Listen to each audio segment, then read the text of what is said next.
This conference will now be recorded.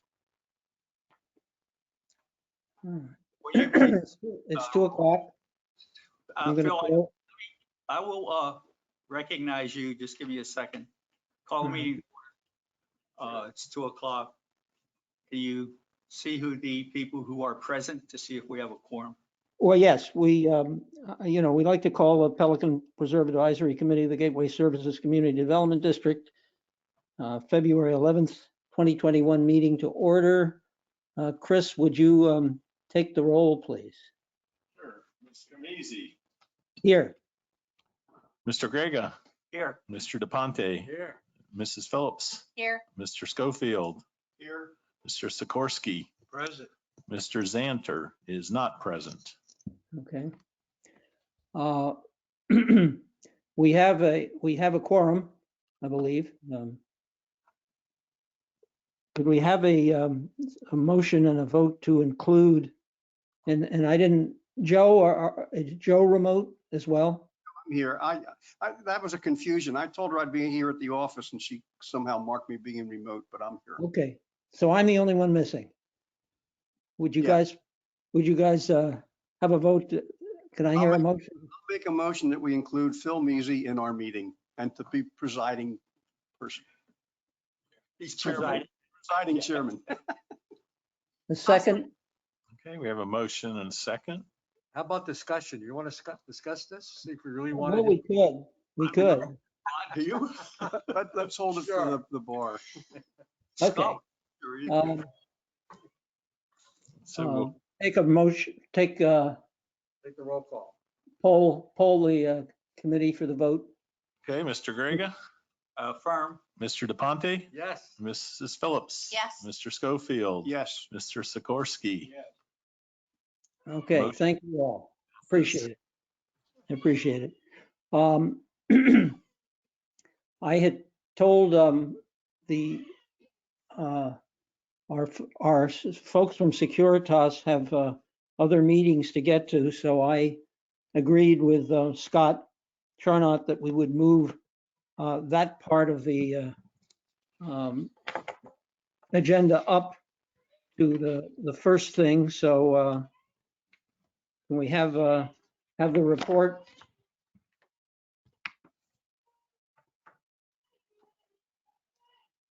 Is there a security, or Scott, did you just want them here for the vote on the post orders?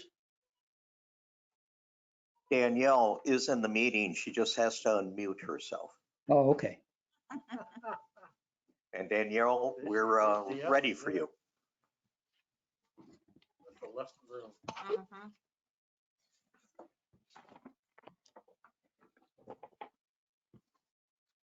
Danielle?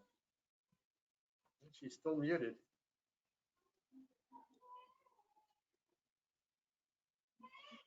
She's not at her. Hmm?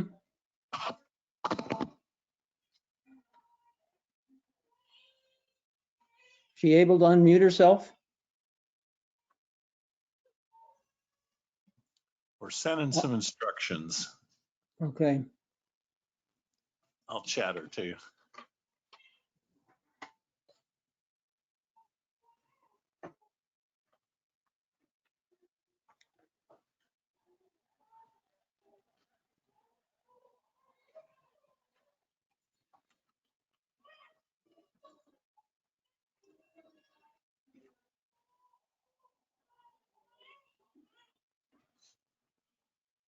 Any luck?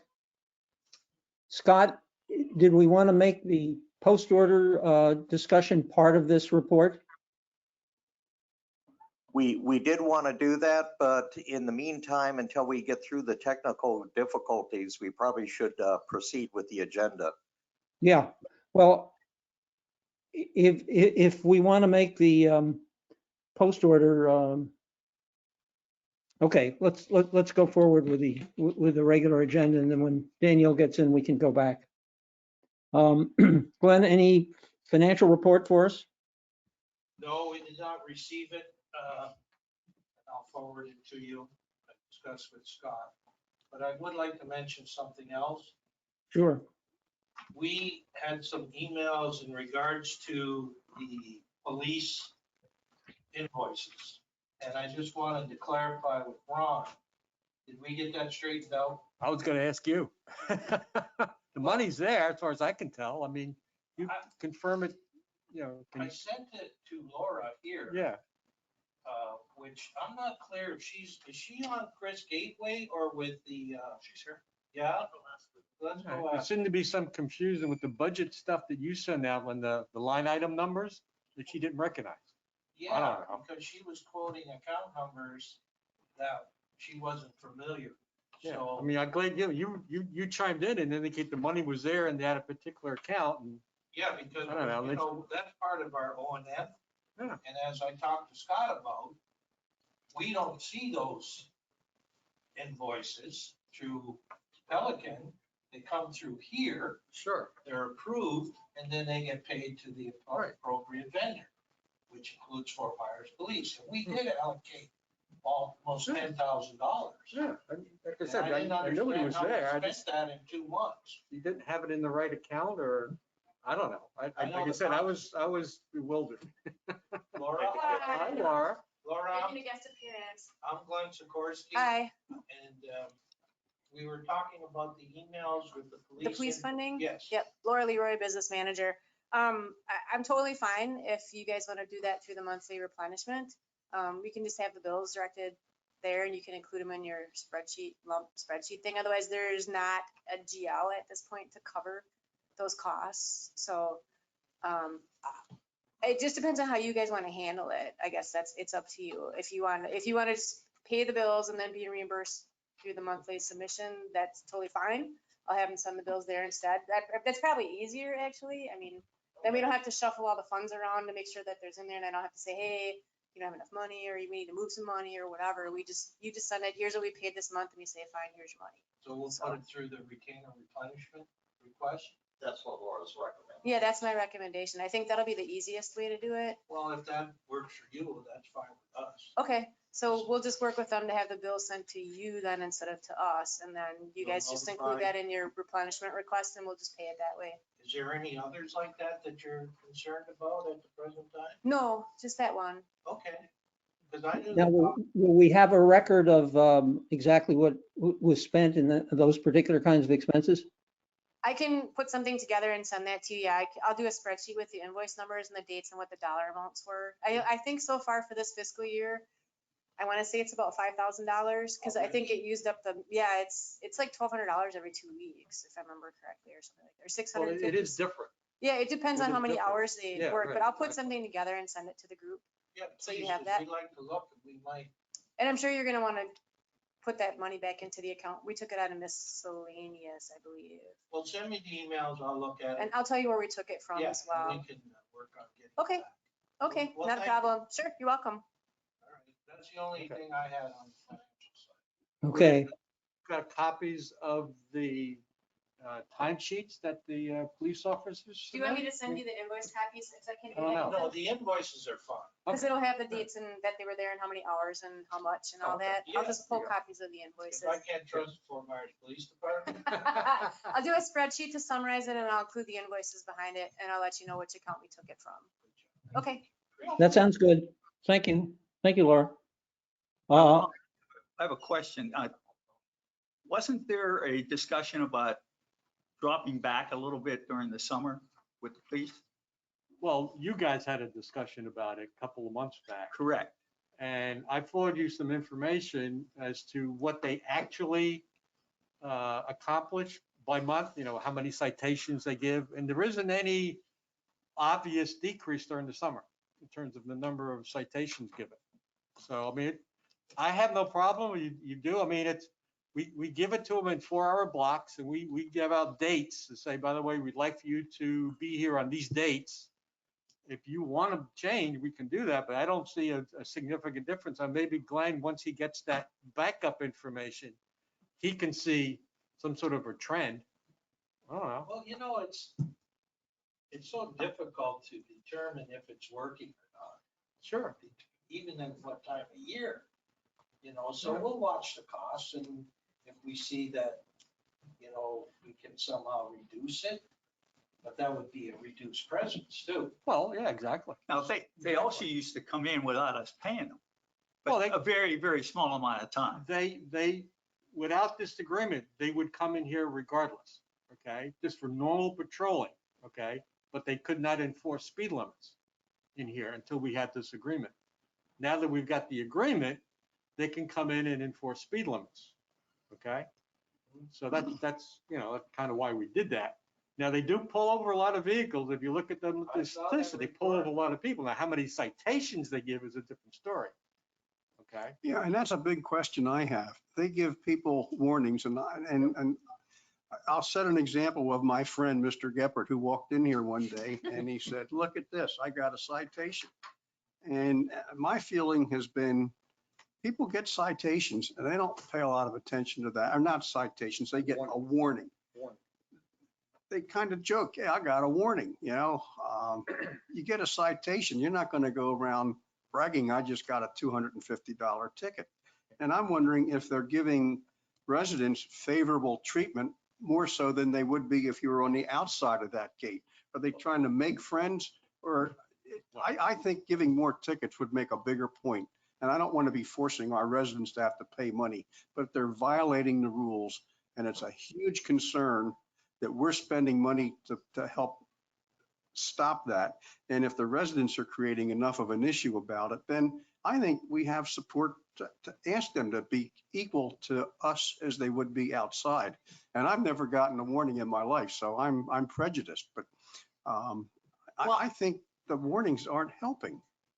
I think the reason they're giving warnings is because even outside of our community, they won't write you a ticket unless you're doing 7 to 10 miles over the speed limit, because that's just the way it is. And I'm sure there aren't very many of our residents who, even though they are speeding, are going 7 to 10 miles over the speed limit.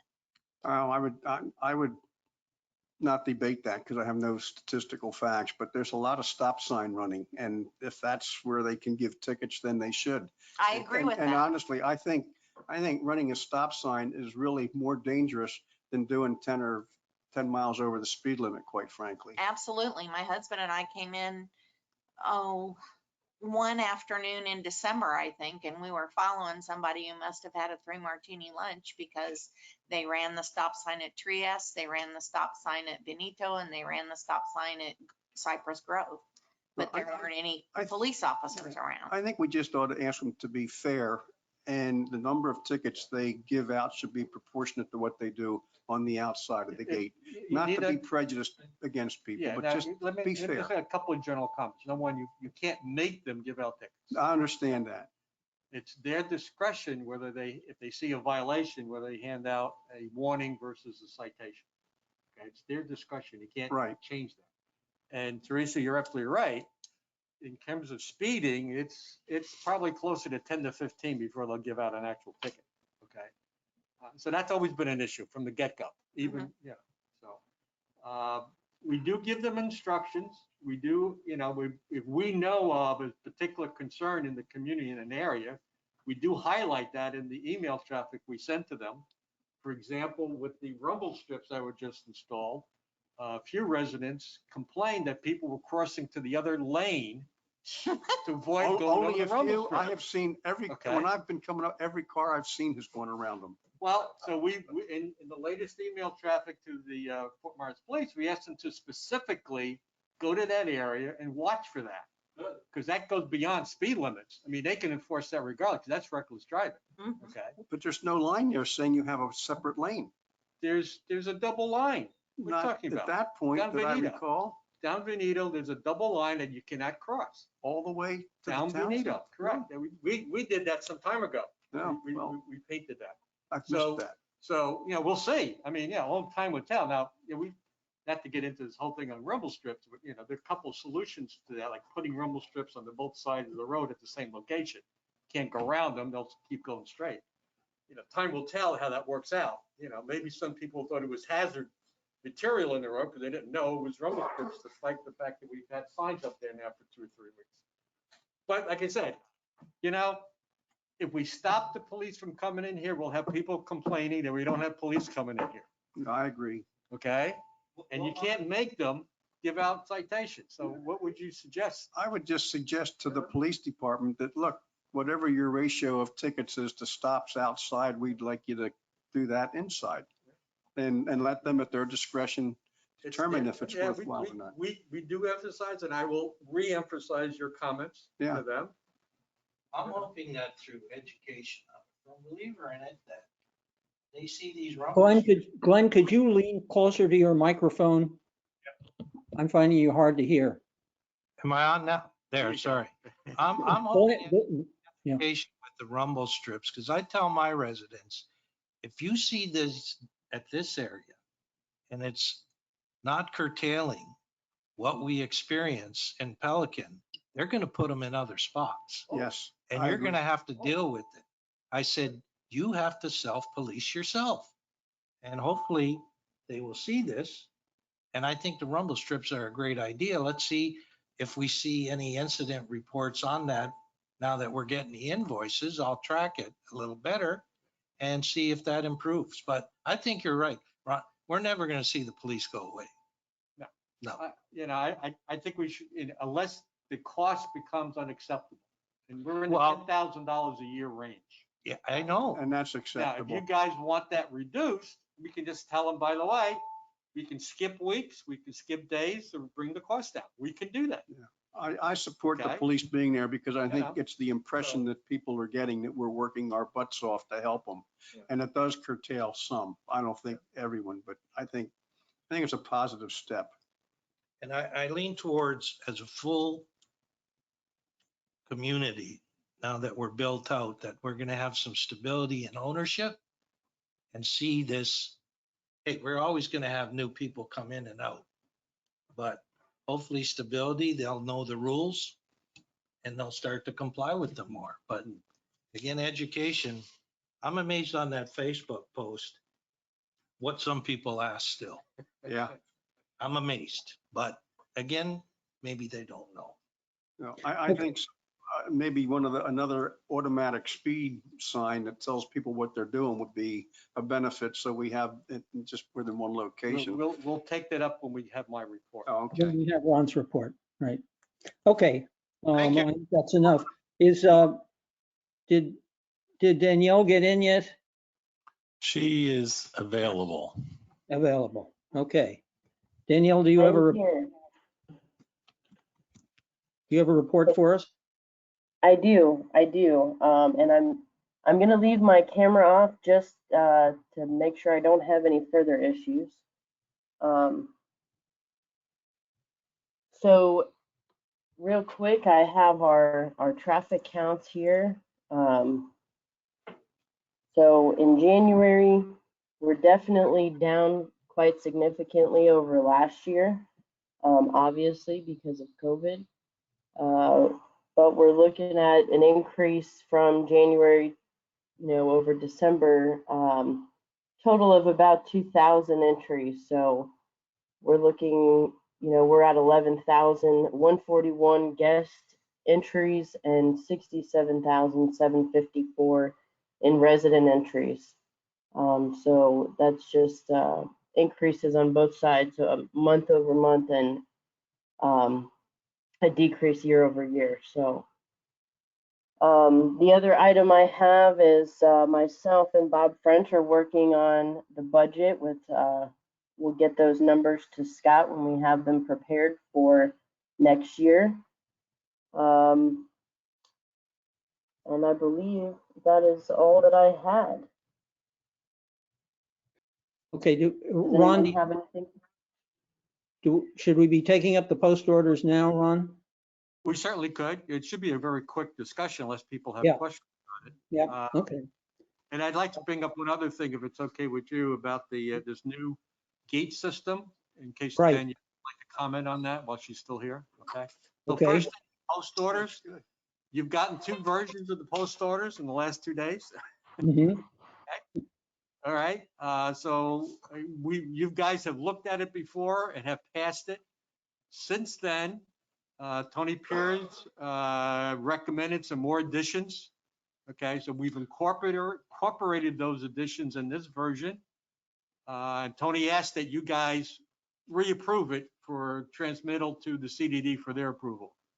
So anybody got questions or comments? Any comment? Hey, My- Joe? I have one question. I'm trying to find out where it is, but I'll go from memory.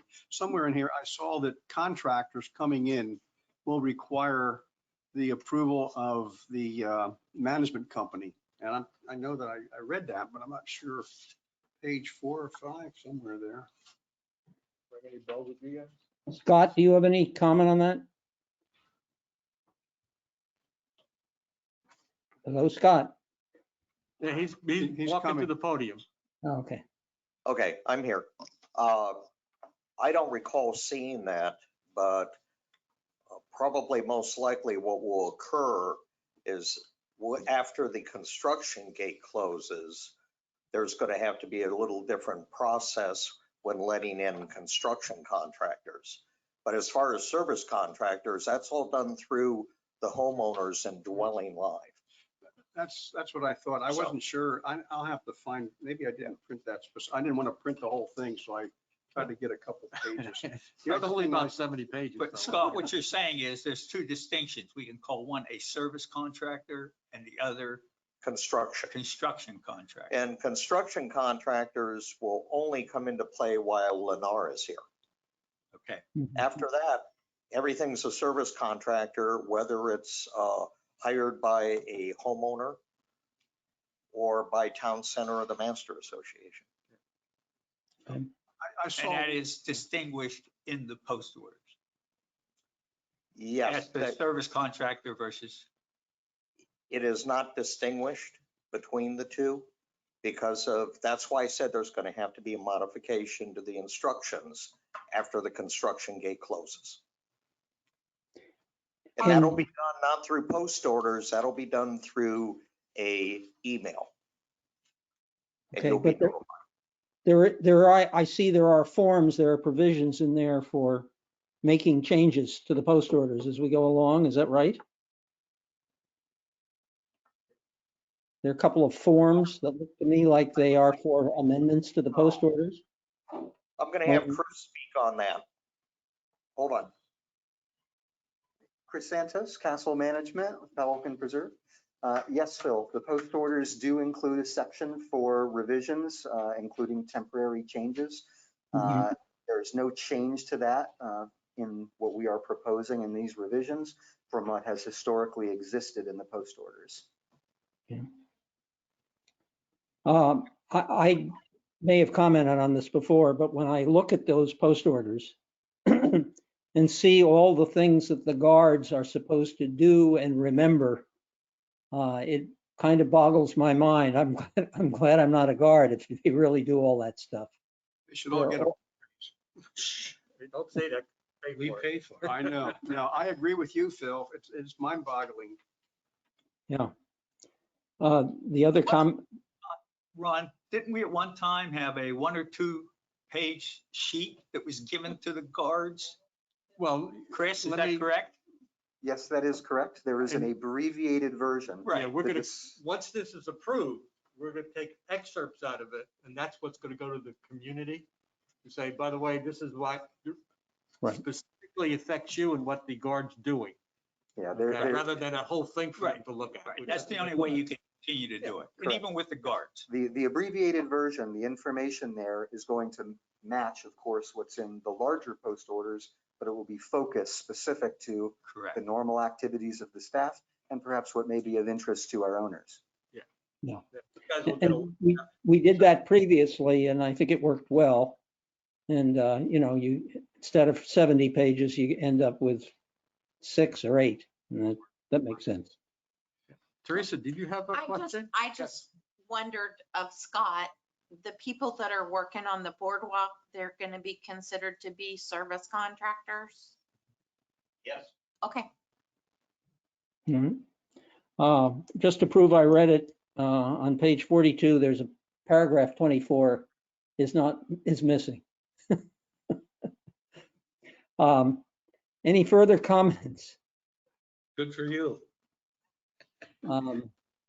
If not, I would entertain a motion to approve or recommend, I guess we have to recommend these post orders to the GSCDD Board of Supervisors for their approval. I'll move the approval to transmit these post orders to the CDD for their final approval. Mhm. And Glenn, I'll second it. And second, okay. Moved by Ron, seconded by Glenn. Any further discussion? If not, Chris, will you poll the board, please? Sure, Mr. Measy, Yes. Mr. Grega, Yes. Mr. Ponte. Yes. Mrs. Phillips, Yes. Mr. Schofield. Yes. Mr. Sikorsky. Yes. Motion passes. Ron, I just want to say to you that I think you and the committee have done yeoman's work on this thing. You're to be complimented. It's long and And not. the and work difficult. was done by other people, not me. Anyway, whoever did the work, it's well done. You can pass So the thank thanks you, on. It was a great job, and I know it's been a long job. Phil, before we move on, we have two guests here that might be on the agenda somewhere that maybe you might want to move up and let them, if they're here to speak, I'm not sure. Okay, well, Depends what we want. Nothing. Bye. okay. Did we determine that they are on a particular agenda item? Okay.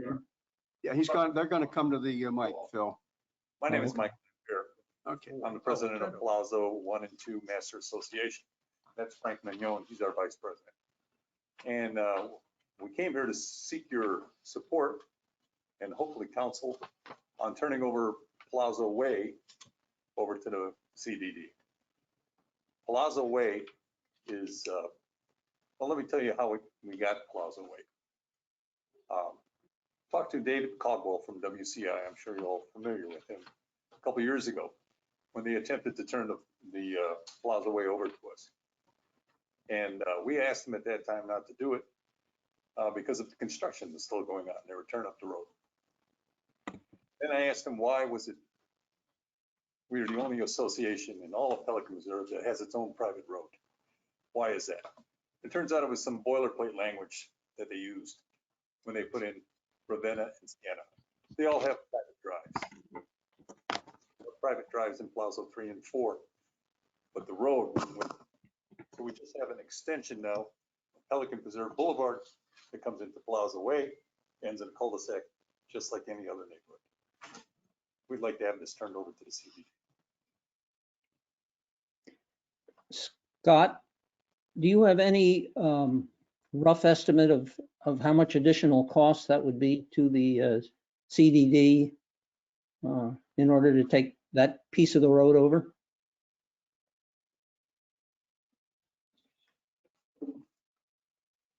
I currently do not. What it would require is any type of pressure washing along the curbs throughout that road extension. And we're looking at irrigation and landscape services. And I'm still waiting on that proposal. So I'll have to email it to you once I receive it. Mm-hmm. I have some questions. That road is about, what, 4/10 of a mile long, I believe. Yes. And going out of it goes into the last large group of condos that were built in the community, if I remember correctly. So it is a throughway going to that community. Yes. My understanding, and Phil, I hope you will have an answer. My understanding is that, say I live in Carina, we have 1.5 miles of road in Carina. Is that a CDD responsibility if that needs to be refaced? Or I think we've decided if a road is recoated by some community, that's their responsibility. But what about uplifting and refacing a road? Is that the CDD's responsibility in a community like Carina or Prado, or is that the community's issue?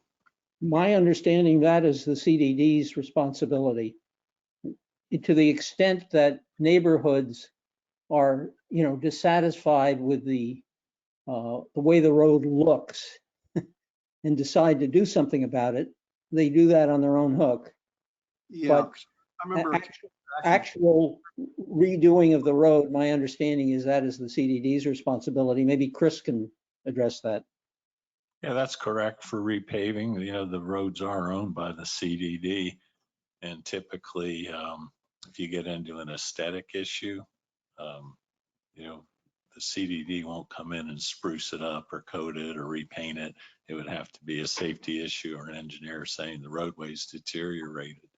So much the Yeah. same being in the city or the county, it sometimes go out for them to redo the whole road. And the assessment for the paving would reflects right back on the Pelican budget. So it'd just be our tax base, might have to increase to do that. Right. The community beyond you is also an extension of some, Via Donna. yeah, it would be an extension of Prado. So my concern is that if we approve it for you, do we also, and should we also at this time consider the next one, or should we look at that as a private community? I don't see any reason why people will be driving back there, but if the CDD is responsible for these types of roads, and I understand Joe? Via Donna is managed by the CDD. Yeah, I'm not sure I understand where you're talking about, because I all the don't road either. section of the Palazzo Way is the CDD road. Everything is that's Except all for that's all Benito. I just wanted to confirm that everything was a C, Yeah. because It's a road in down to the town center. Part of and- that belongs to yeah. the community. association. unless other people have discussions, and I think I understand what my position would be on it. Because if we are responsible for all the other roads in the communities, why not this one? Well, that's our thought is, we are the only private road in all of Pelican Reserve. And it was just done because of a boilerplate type language at legalese. And I asked David Caldwell, would they turn it over to the CDD? And he says, well, it's better to do it at the association level when it gets turned over to us. Yeah, but it got, so Can they I didn't ask wanna- a kind of a legal question here, Phil, if you don't mind? No, not at all. When we do the turnovers from Lennar WCI to the CDD, there's all kinds of inspections that have to occur. And usually Tetra Tech does that, usually. Mhm. Okay. From a legal perspective only, do we need to do the same kind of thing with this section? Do we have to have an evaluation, if you will, that the road meets whatever the There was an criteria might evaluation be? before they turned it over to the association as well. There's no question about Yeah. that, but that wasn't our engineering group who did it.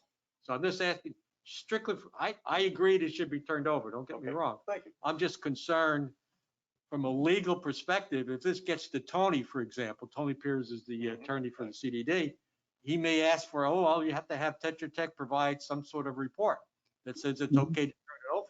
Ron, my experience with the turnovers and the inspections, and I was involved with a number of communities that I went around with Tetra Tech. Now, I don't know that somebody from here was involved with it, but I would assume, and maybe Chris could explain, at the turnover, I think the engineers had to approve that the road met certain conditions. But it was I being think turned so. over to the I community. put it, not- I put this on the agenda just to see whether we wanted to do this. But I recognize that we have to go through some procedural work, including probably engineering, in order to get it done. I mean, there's legal work and procedural work. We've got to consult with Tony. I mean, there's work to be done. If we believe that this should be done, then we can start moving forward with that procedural work. Mike, by any chance, did they give you an engineering report of the road? We got nothing. I was in the hospital when it happened and I was undergoing open heart surgery. And it happened. It was turned over. successful, thank you. Well, the jury's not totally out yet, but it went on and I just got an email saying that this had been turned over to us. Okay. But I know they did an inspection report on it and we didn't even sign any documents or anything. It was just turned over. Yeah, they don't ask for documents to be signed. Could we ask the CDD to approach Lennar and see if they have an engineering report, or just contact our engineer and see if they did a report on it? Aren't we just trying to decide if we're going to support the Palazzo Way people in going to the CDD and asking that it be turned over? I mean, it Yes, seems you're to me right. that all of these details You should keep me belong on to the focus. CDD. You keep Yeah. me on. Okay. Yes, that's where I was coming from, putting it on the agenda. If we approve it, then we will ask, I think we should ask Chris and the CDD staff to tell us, what needs to be done in order to implement this, if indeed we want to do it. And I don't want to speak for him because I haven't talked to him about this. I wanted to come here first, okay, to find out what you folks thought about it. But I had spoken to Bob Gephardt previously in years past about this, and he said he would be supportive of this. So we kind of were glad that we helped Bob get his elected. And now that we have two people from Pelican Preserve on there, we're hoping that things will go smoothly. Do we I need think to make this- a motion to support this or just agree Yes. that we? Well, if the sense of the committee is that we are supportive of this, I think we can start to move forward. I don't know that we really need a formal motion to do it. Is there anybody who doesn't think we should do this?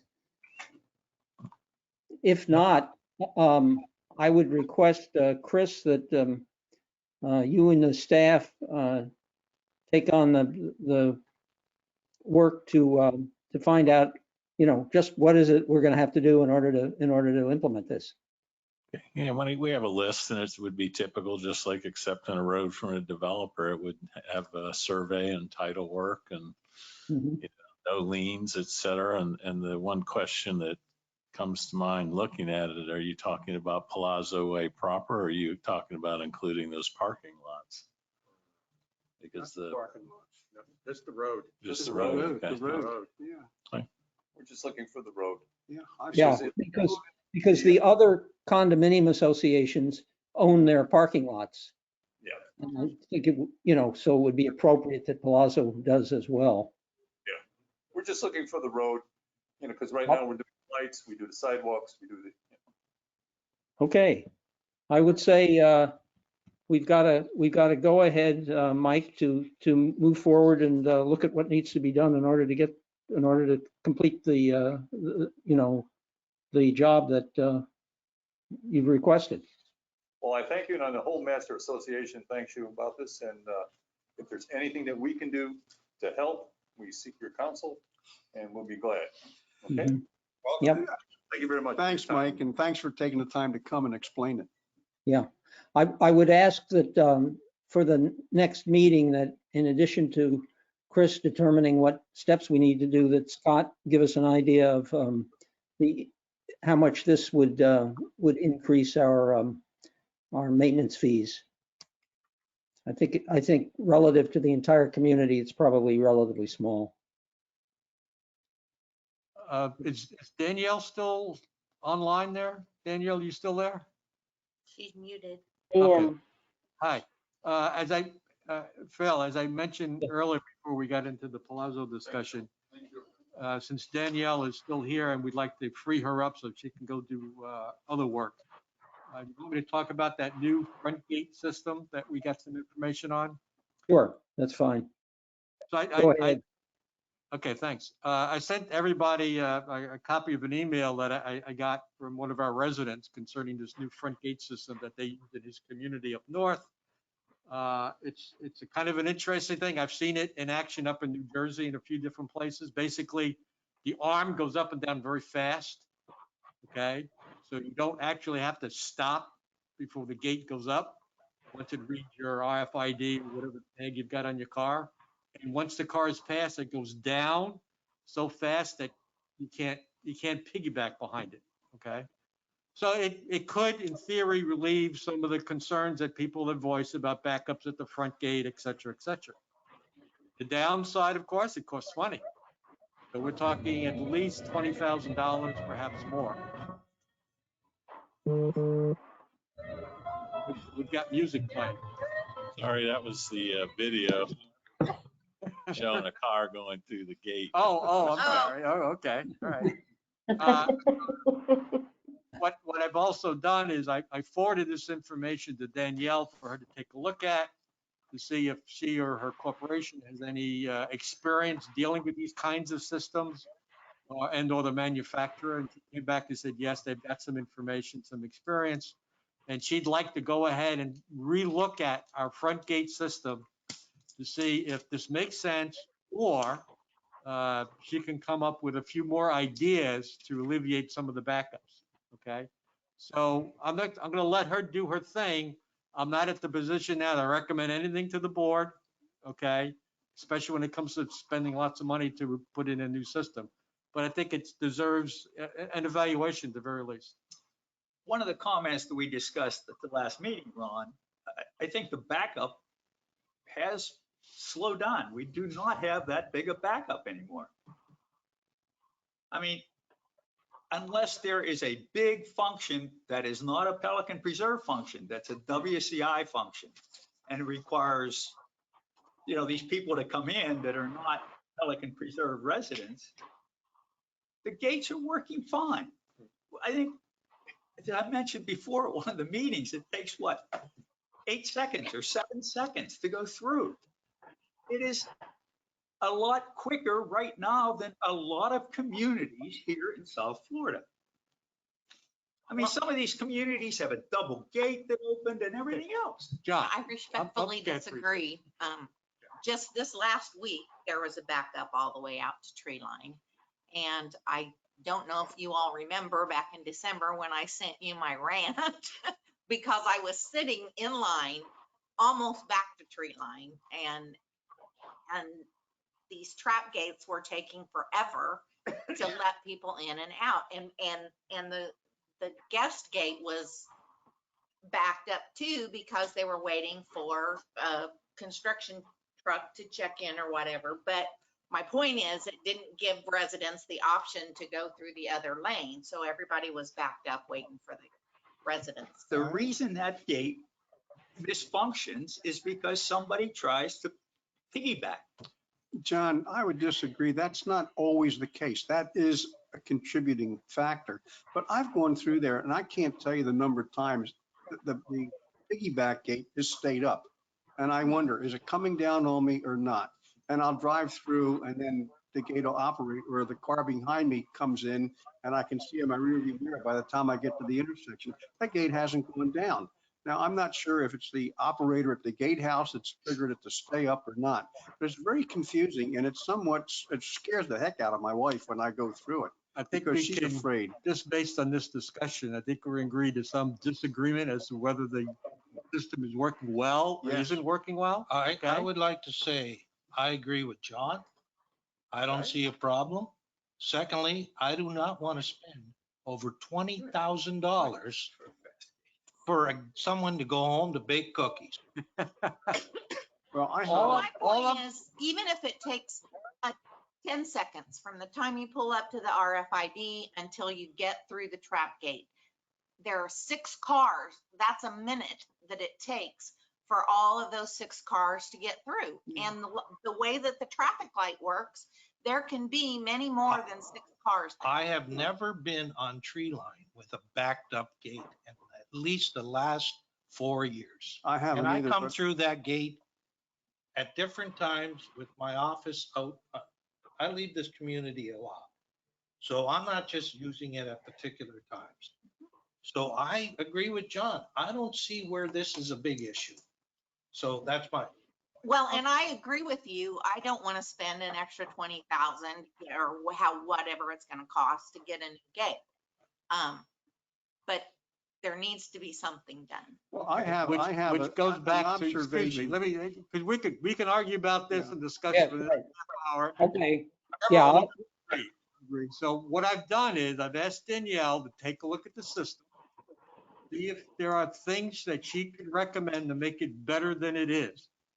Okay, before we go ahead and look at some $20,000 expense. very good. Okay, Could I so express- Danielle, I don't know if you'd like to chime in with anything, but I think I'm throwing the ball in your court. For you to take a look at the front gate and see if you can come up with some potential improvements. Can I make one observation? Yep. And we won't. yeah, go ahead, and then we'll move on.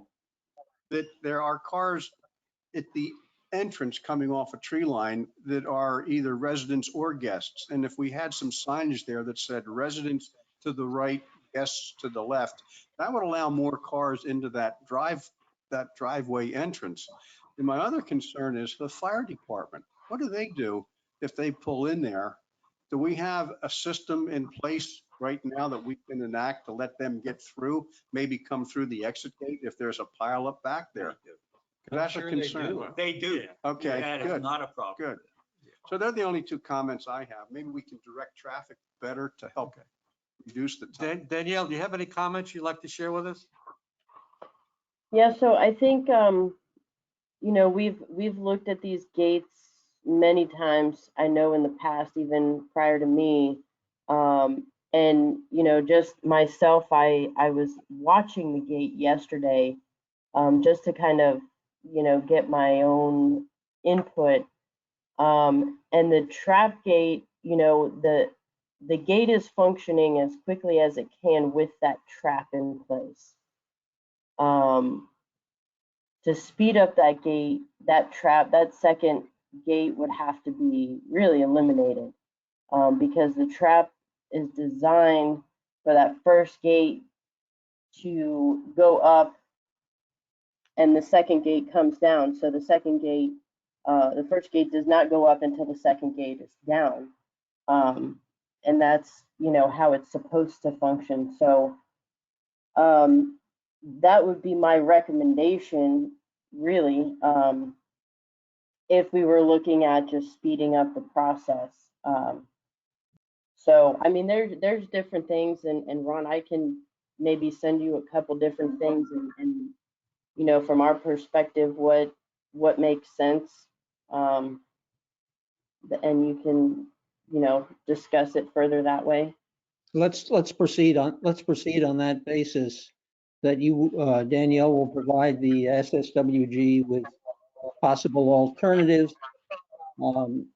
Certainly, Securitas must have run into these kinds of things in a lot of their communities, and perhaps there's something helpful there. And then, Ron, you could bring it back and we can decide whether we want to go forward with anything. Are there any other comments on this? No, If not, Danielle, thank you. Thanks, Danielle. Thank you all. We appreciate it. Thank you. Okay. The next item is, I wanted to catch you all up on the construction road conversion. The CDD board has really grabbed this thing and is running with it. The DRI amendment, which we're going to have made by the city, is going to require, it's the lead on that is Steve Adamczyk, who is the community association's attorney, and he's going to get a planner in order to get the submission to the city. Planner's been identified, so we're ready to start to move forward with the DRI amendment. There's a survey that's going to need to be done, and that will be done by actually probably the same planner who's working with Steve on the DRI. There's title work and property conveyance work to be done, because Lennar is going to need to transfer property to the CDD to complete this. And in doing so, Steve Adamczyk is going to be checking with Lennar to see whether they are willing to make some kind of a contribution to doing this work, since they will be avoiding work on the construction road, or avoiding the work that they would have to do if the current DRI remained in place. They would have to vegetate the area and eliminate the construction road. So he's going to be working to see whether Lennar is willing to step up for some kind of contribution to what we're doing. I'm not real hopeful about that, but possibly we can get that done. Chris and Ed Tinkle are going to be working with the County Development Services and the DOT to find out what kind of requirements there will be for constructing the road, and to make sure that those are not unreasonable requirements that will be very, very costly to us. We have to deal with the county because the parcels adjacent to Gateway Boulevard are in the county, not in the city. So we have both city and county things that we have to do here. We've determined that there are about $580,000 in our account from fire impact fees.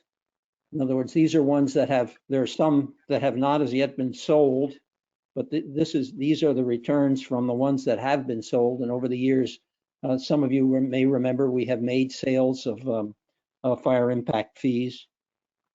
So the money is there. Tony Pierce is consulting with bond counsel to see whether those funds can be used, and it appears very favorable. They are for the benefit of the entire community, and they are capital expenditures, and that seems to satisfy the bond requirements and would allow us to use the fire impact fees. And the construction road, as I mentioned, is going to need to be a GSCDD road because it's restricted under governmental authority and not, we don't want it to be a public road.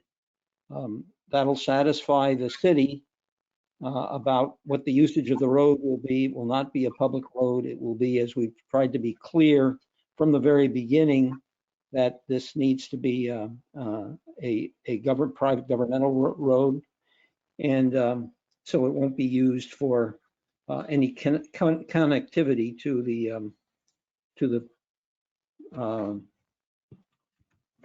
gateway in any way. It appears, because we're going to have a transfer of property, part of the property belongs to the community association, and that property will have to be transferred to the CDD so that the CDD has ownership of the entire road. And that will require a vote of the association. We'll have to have a member vote in order to get that done. The engineering for the road will probably be done by Tetra Tech in their kind of ongoing approved relationship to the CDD. So the thing is moving forward, but as you can see, there are a lot of players in this thing, a lot of players, and it makes it a little bit difficult or a little bit tenuous at some points. So we would ask that nobody gets into this thing without the approval of myself or Philip Rovner, because we don't want to do anything that could tilt this thing in some way and make us not able to make it happen. So that, please, we ask that you not get involved with the city or with anybody else on this without checking with us to be sure that it needs to be done. And I'd take any questions that people have about the road. Phil, I appreciate the information.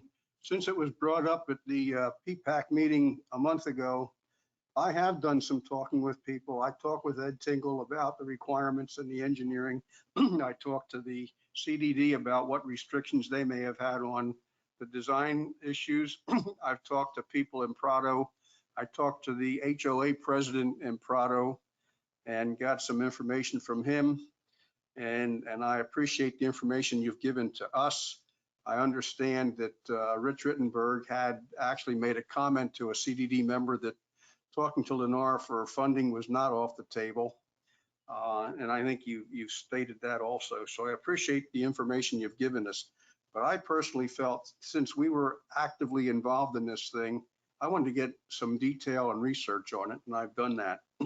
But I think I've had all my questions answered at this point. Okay, that's Mr. good. Chairman, it's Yeah, Glenn. go ahead. Go ahead, Glenn. But I hate to do this, but we are an advisory committee to the community association. And when this came out, we were supposed to provide what we thought, and I thought that this was a great expense. And as I talked to a CDD board member, we're going to pay for this through our property taxes down the road, and that's fine, for the betterment of the community.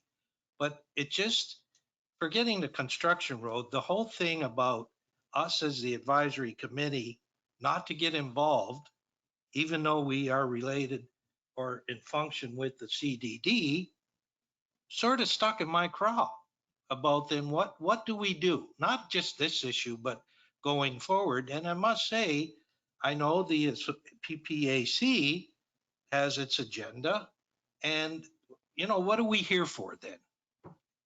What are we here for? Well, I would say, Glenn, that your comment has got some validity. In this particular case, though, this doesn't usually happen. We've discussed already today certain things that we are doing as an advisory committee. In this particular case, because of the utility factor in here, the CDD utility factor, the CDD board kind of took this thing over.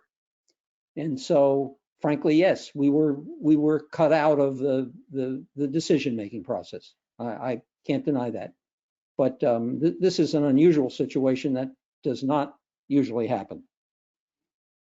I think that's why it's more important that we were involved. If it's an unusual situation, and it's a lot of money. And in talking with Ed Tinkle and finding out there are no construction requirements at this point, Ed's comment was consistently to me, the city will basically decide what they want and tell the engineering company that at that point wasn't involved with it. And talking with Ed, the estimated quote that he had put together with a 20-foot wide painted road, he said was just a pie in the sky conversation. And really there was nothing more to it. And I said, what about a 10-foot wide road just for conversation purposes? And he said, whatever it takes for an emergency exit. So I think we were asked to put money forward at that point. I take it that that's off the table for us. Because the CDD, Doug Banks at the meeting stated, the CDD will find the money regardless of the fire impact fee.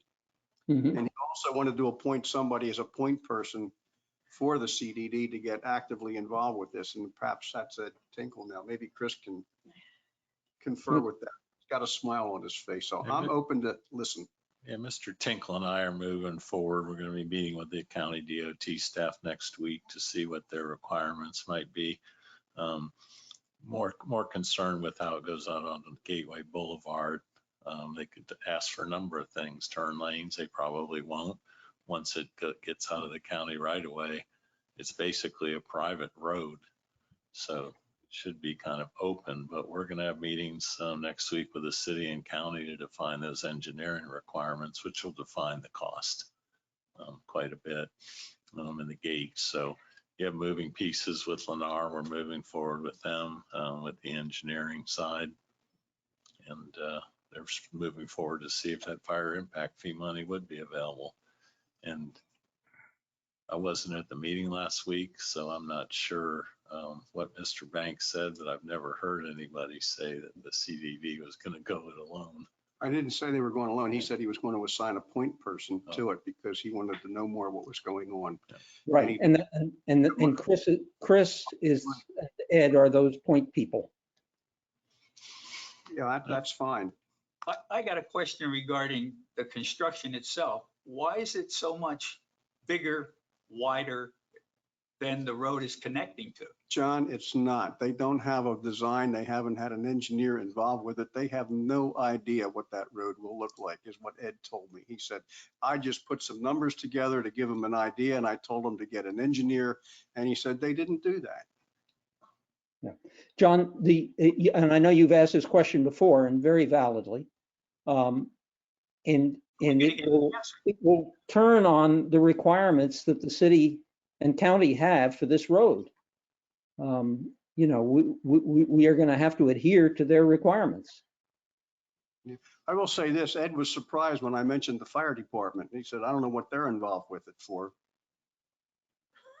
Well, because it's an emergency and potentially an emergency entrance road. Sign out there that's been there for 3 years saying future slate of a fire department, but Ed didn't feel that they had any play in it at all.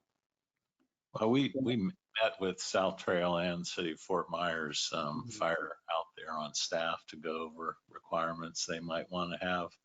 And the way we're moving forward with it right now is the property transfer and the Dri Amendment. And once those are completed, then we would go forward with the engineering, but we weren't planning on expending any big dollars for engineering and drainage till those two other pieces were in place. That's good. Very good. That's Okay. good. I'm not gonna fight City Hall here. Yeah, and I'm very supportive of getting this in. I think it's critically important that we have this road. I agree. Any further questions or comments? Okay, we thank you all. Ready to move on to the boardwalk discussion. The reason I put this on there, Joe, because you had come back to us about the fact that we are, I guess, in a position to select the kind of deck material we want, either tan deck or wear deck. Do you have any, I'd pass it over to you for comments. Well, I tried to get information on both materials, and from what I've been able to read, and I'm not an expert on it, and I'm not the engineer involved with architectural controls like this, but they look like they're very comparable materials. The fellow that won the bid said he would use either material at our choice. The bridges are made out of tan deck. My son, who is in construction, thinks tan deck is a very good material. He wasn't aware of the wear deck material, but he's not into this type of business either. He just word of mouth. The tan deck would be the same color. Wear deck is a different color. And I don't really have a choice. I was thinking in my own mind, it might be interesting to have a different material so we can compare the one versus the other. If we have a warranty issue and one's wearing faster than the other, we might have something to compare with. But otherwise, I'd be inclined to get the same color that we had for the bridges, and that would be the tan deck. I think the bridges, Scott, can you confirm, have done very well so far? The two things you have to look for in that type of material is the filler system all glass? And there are ways to tell the difference, and all you need is a product data sheet. And I'll be glad to look at the sheet.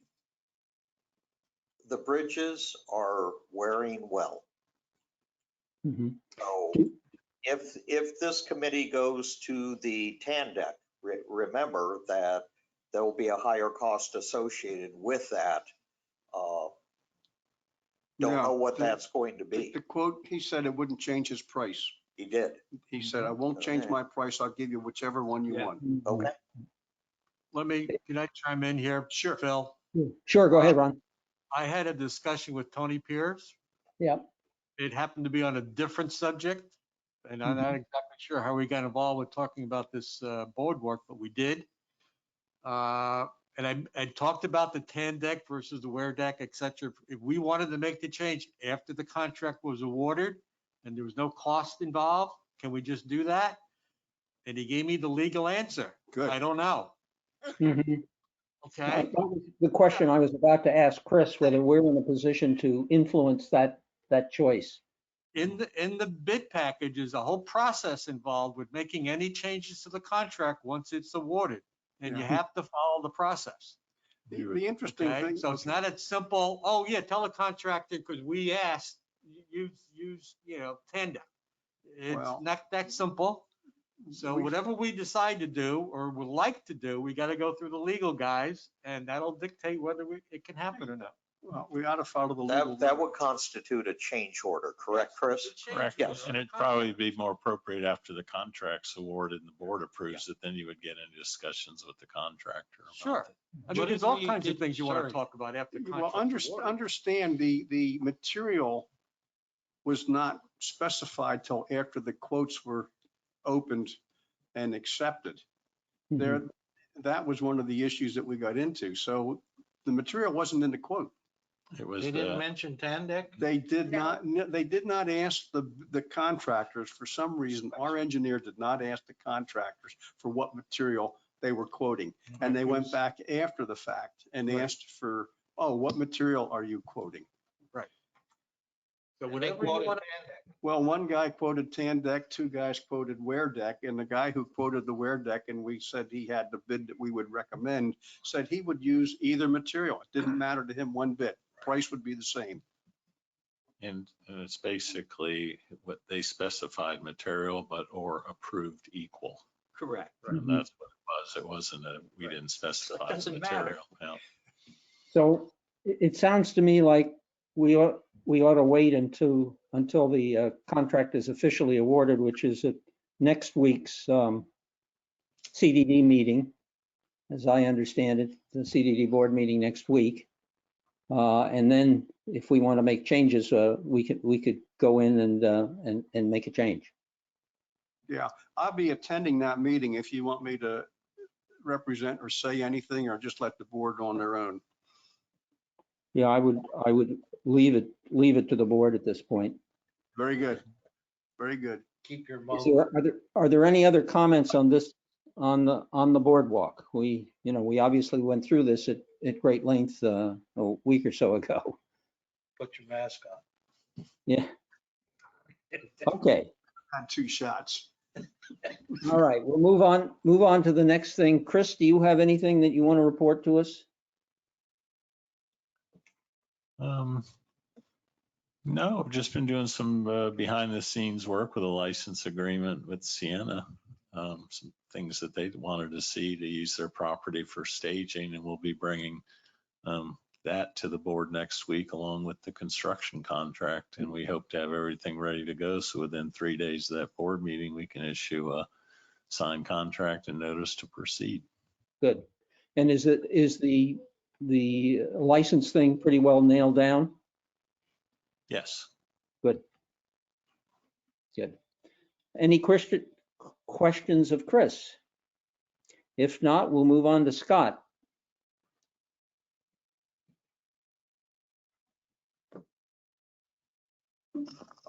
Most of my report is sort of piggybacked with Ron's report, so he's going to cover most of all the projects.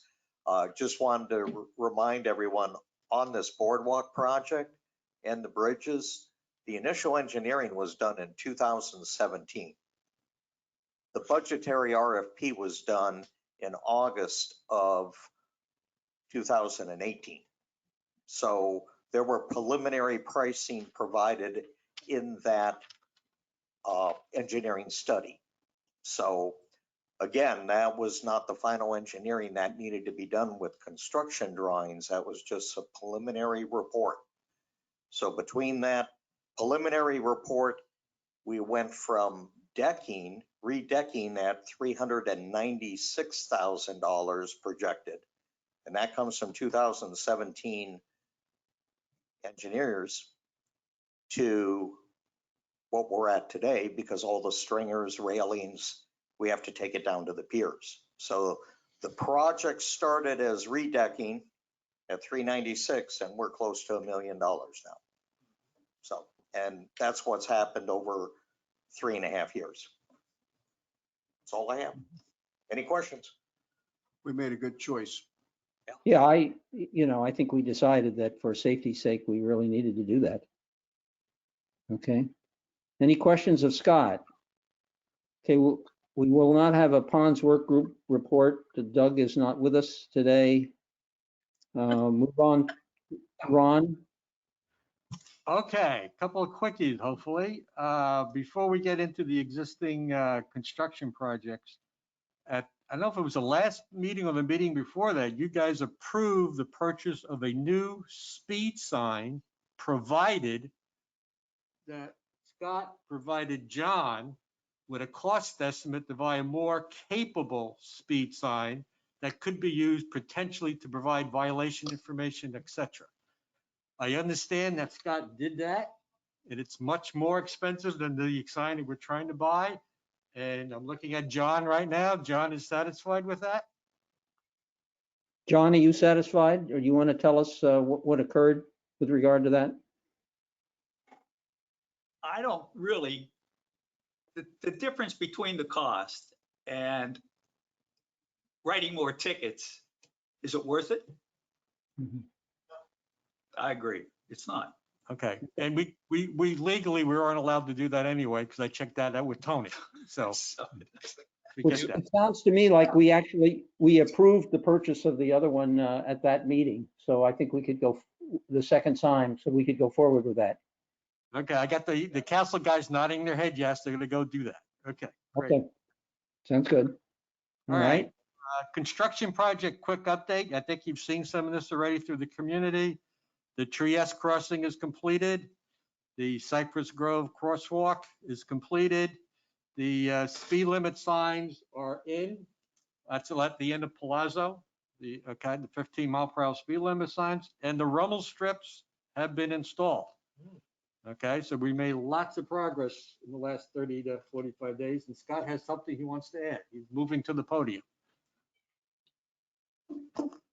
Rumble strips, those are the temporary ones. Once we decide, the proposal's already been approved for the permanent ones. That will be done by McGregor. They're the same road company that does our line striping. So once we give the okay, then we will have them come in and complete the permanent application. But we have to give an okay, is that right? That was up to the committee. Yep. Yeah, we wanted to collect some data in terms of the impact. Two areas. Is it cutting down on speeders? And is there a noise factor? Okay, because you get the residents near there, and we didn't want to go into putting something permanent, then have a half a dozen residents in here complaining about the noise, or they can't sleep at night or whatever. Okay, so we're doing those two evaluations. Once we get that, the second step, if that's positive, the second step is to put the temporary rumble strips on the other side of the road coming into the town center. Okay, that's right across from one of the residents. So if there's going to be a noise issue, it'll come up when that happens. Okay, and then we'll evaluate where we go from there. If that's all successful and we find out that it really does decrease speeding, and I really hope that it does, and the noise is not a significant issue, then we'll go ahead and make it permanent.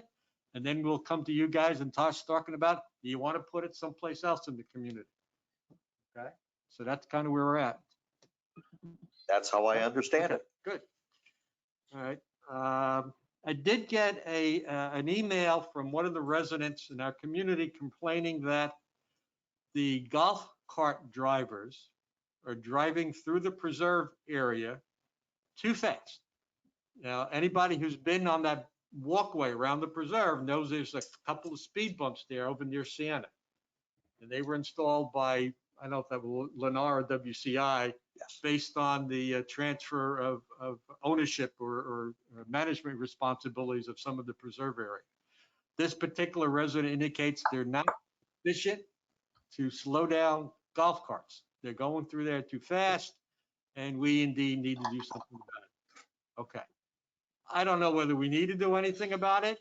I would indicate that we don't even go near this issue until after the boardwalk has been reconstructed, because that road's going to be closed for 3 to 6 months. So there ain't going to be any golf carts going through there for a while.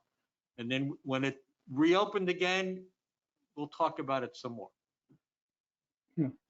I think this is a thing that the SSWG ought to take up first, Ron, seems to me. Yeah, we will. I won't comment on what I think is going to happen with that suggestion, but see what happens. Yep. And that's it for me, folks. Well, I'll say the rumble strips are not hard on a car as far as I can tell when I've driven over them. And then just the one, but boy, they aren't very good with golf carts.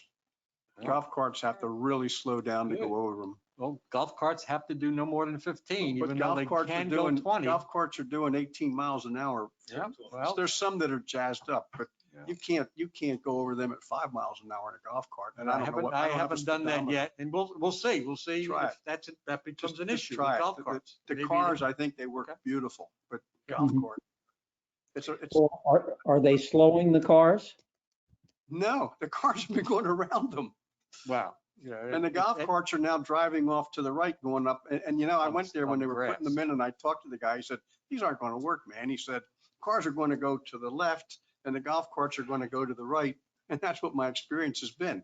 But I don't sit there either. So I can only say the few times I've been there. We'll see if that is definitely an issue. We'll have to address it as we move along. That's the whole idea of putting these in a temporary fashion. I put them temporarily on the other side of that road where people are coming into the community. Then cars can't go around them. I can tell you that when a vehicle's coming in the other direction, they don't swerve around them. No, that's true. Then you have it So- head on. Especially if I'm driving down the road. I have a big black truck, so. Oh, Phil, if I may, I do have Yep. one other item that will probably be coming to this committee in the future. Mhm. And the topic is our favorite, golf carts. Mhm. What is going on with golf carts is that the manufacturers are changing their color palettes. So they are calling a gold color antique beige. And our requirements are white, beige, or equivalent. So we're going to have to look at that because we have some antique beige golf carts in the community, and they look like they're gold. So we're going to have to look at that and revisit that. We may have to make a modification to our standards. But to do that, that would have to go through the CDD. Yeah, that's correct. Can I make a comment here? Yeah. I helped a neighbor who was moving out of Pelican. We went to Sherwin-Williams to get paint to fix up some spots on his house. Sherwin-Williams doesn't have the same paint available that they had when we bought our houses. They're changing their colors. They can give you something close. Their comment was, use a thin brush, thin out the paint, and just kind of feather it in there so it just kind of blends a little bit. But I think this is something the community is going to be facing down the pike in a lot of areas. The house paints, the tiles on the roofs, and now golf carts. These manufacturers ultimately change things, and it's an economic thing. It's a commercial thing, and we're going to have to deal with that down the pike. So changing the golf cart color, house paint colors. Well, just so you know, if you do see a golf cart that looks gold, the manufacturer calls it antique beige. So that's the reality of what we're dealing with. Want to inform you, and probably something that will come up in discussion in the future. Okay. Thank you. Any questions of Scott on that subject? I don't Okay. think we have a deal with the color of golf carts here. I think that's a community association thing, isn't it? No, The it is not. No, CD it's specified in the golf cart requirements. Yeah, okay. I thought that was a community No. thing. Nope. It's specified in the CDD. I forget the number of the thing, but It's okay. specified there. Anything else? How are we policing that? I mean, you have different colored carts. I've seen red ones. I've seen one that looks I like mean, a it's. VW bug. Now keep one thing in mind on golf carts. There's 3 types of golf carts. The normal golf cart that goes to 15. The next upgrade goes to from 16 all the way up to 25. Correct.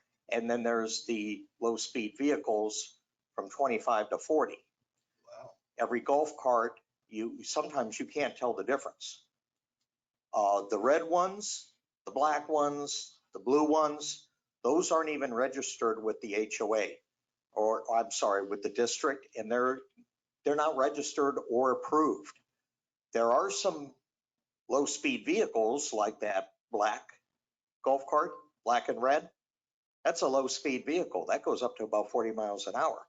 And that is licensed vehicle. We have no play in that. So that's the challenge we have, is when somebody goes out and spends, $16,000, $17,000 on a low speed vehicle that looks like a golf cart, we're not really dealing with a golf cart. We're dealing with a licensed vehicle. Yeah, Are they're you street policing worthy. the existing golf carts regarding the colors, or is it just a mute fact anyway? Actually, we do our best on registration. The HOA does not have a policing process in place yet. That is coming as we put together that process, and that has to go to the attorney and to the board for approval. But again, there's going to be some challenges on enforcing that.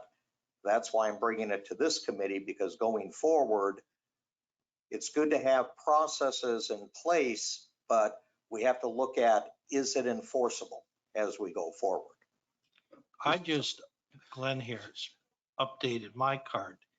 And because I'm a member of the golf club, I complied with their requirements. So I can take it on the golf course.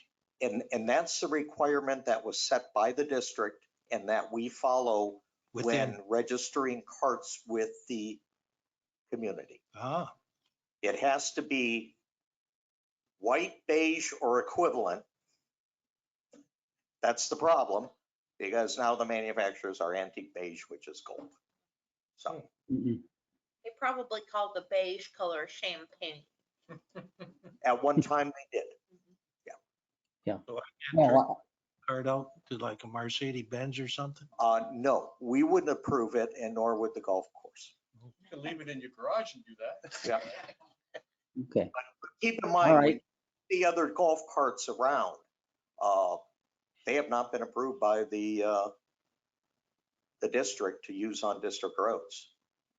Now, that takes into account some issues, mainly insurance and liability.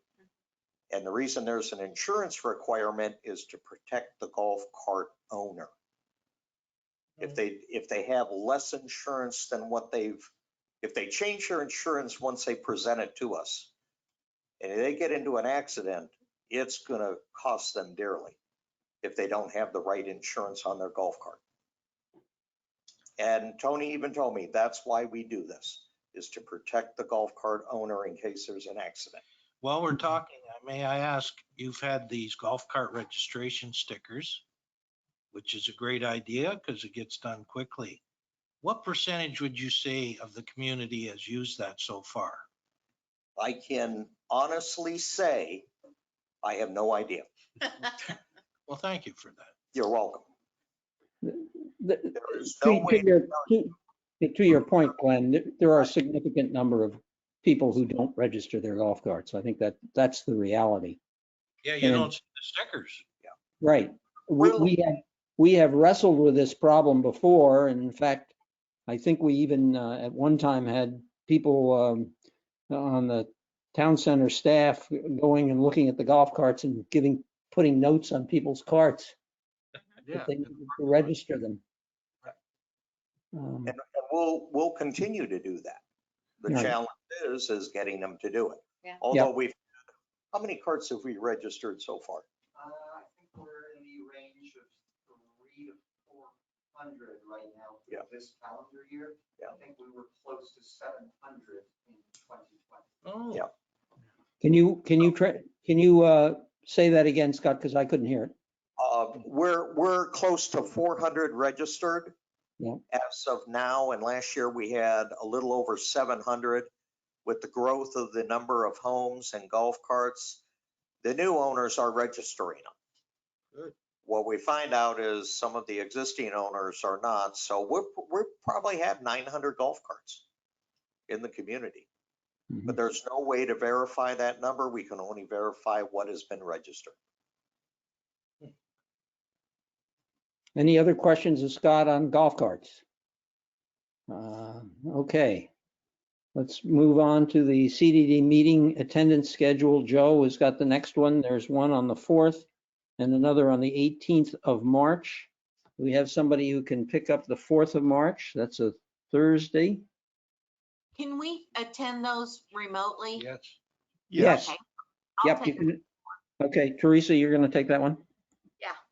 Thank Go you. to the Gateway website and you can Zoom meeting. Okay. It's a GoToMeeting. Anybody on the 18th? I think I can do the 18th, Bill. Can you, John? Okay, thank you. That's the 18th of March. March. Mark.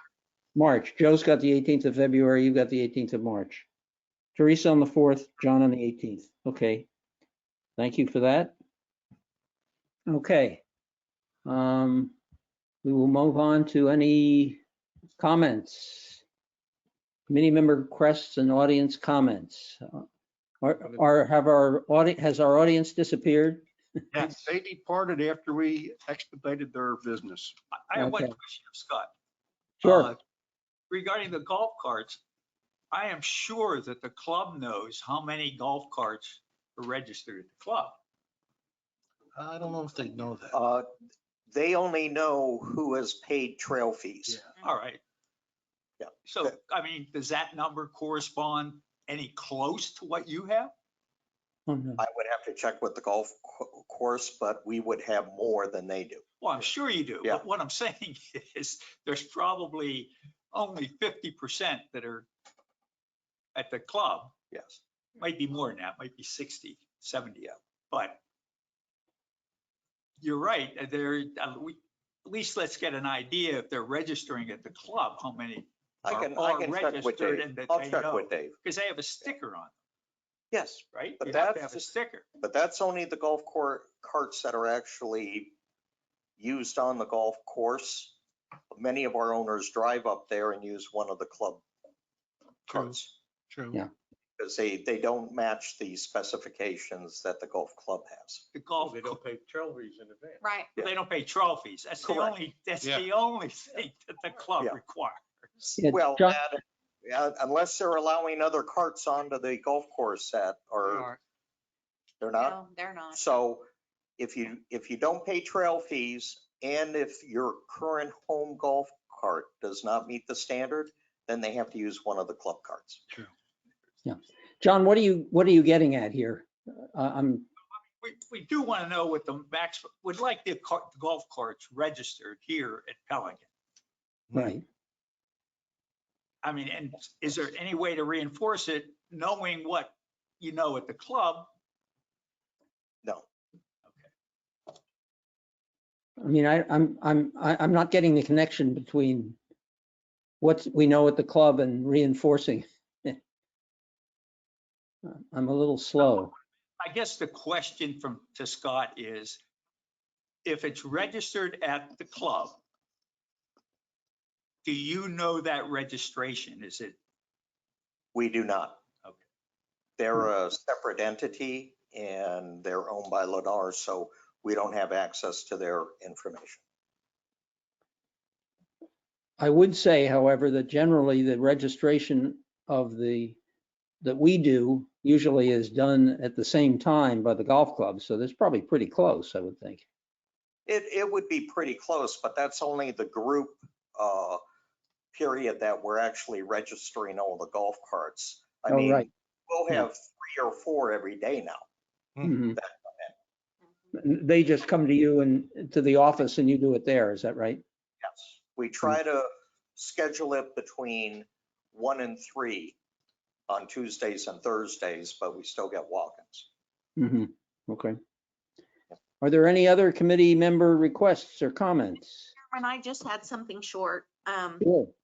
We, This is the I don't time. know if that email went to everybody, but it went to Phil and I, that the person that transcribes the verbatim recording of our minutes has left their position, and they haven't replaced that person, and they don't think they'll get around to our transcripts until March. Mhm. So I don't want to do this, but I am offering, would you want me to do something just based on my own notes or wait? Is my question. I think we can wait. I mean, the reality is we post these For that. minutes, but I don't know that anybody really looks at them. I thought you could take shorthand. No, I don't think we need them. okay, I don't either. I think it's just extra work for you, Teresa, that I don't know that it moves the ball forward very much.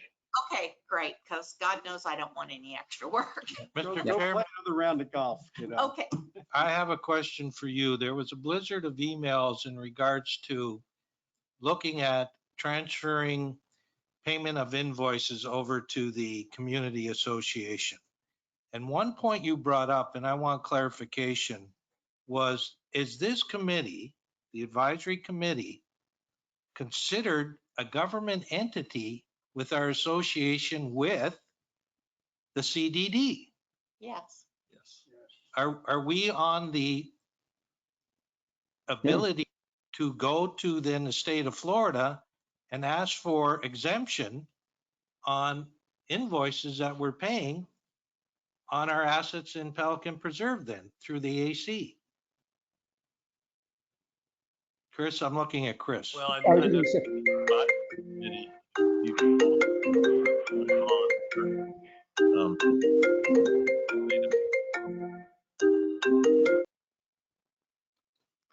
and fall under that, but as far as the committee isn't, like, the district is tax exempt because it's a Chapter 190 special district. Are we considered that? No, I didn't you're think just so. right. So that's the difference, and that's why we get into paying electric bills and aerator and things that previously under the developer, they started moving those over to us paying them versus Exactly. Castle paying them and then doing it through the reimbursement, because on the direct pay, you save the sales tax for it. So there's no way for us as AC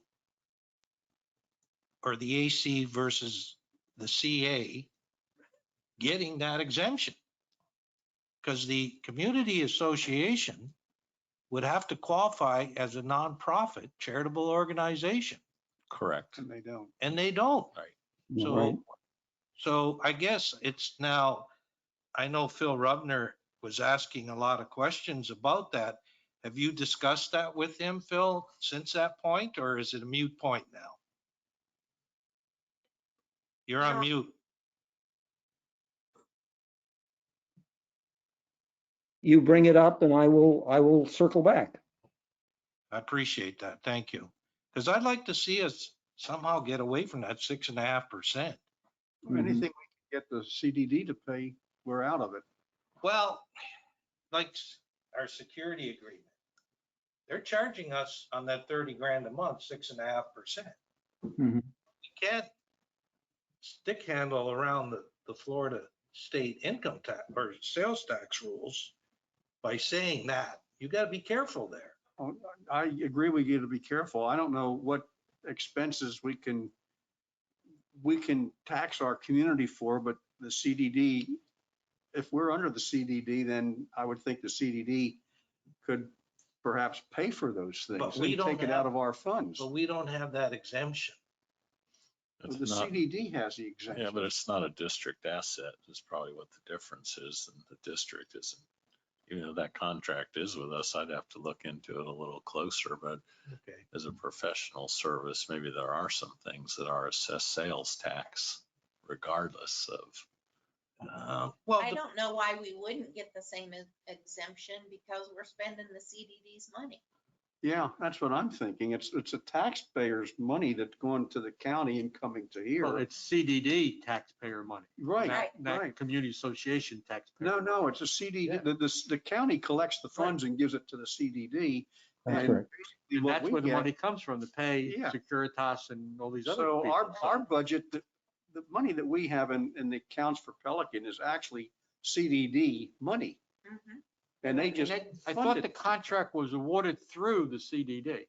It was, that's. what So I'd it's have a to look into CDD it. well, awarded let's contract. stay in email contact or whatever, Chris. And because, I go to that Florida website, state of Florida, and I'm pretty familiar with the sales tax requirements. Right. And the way I see it now is we're correct in paying that sales tax.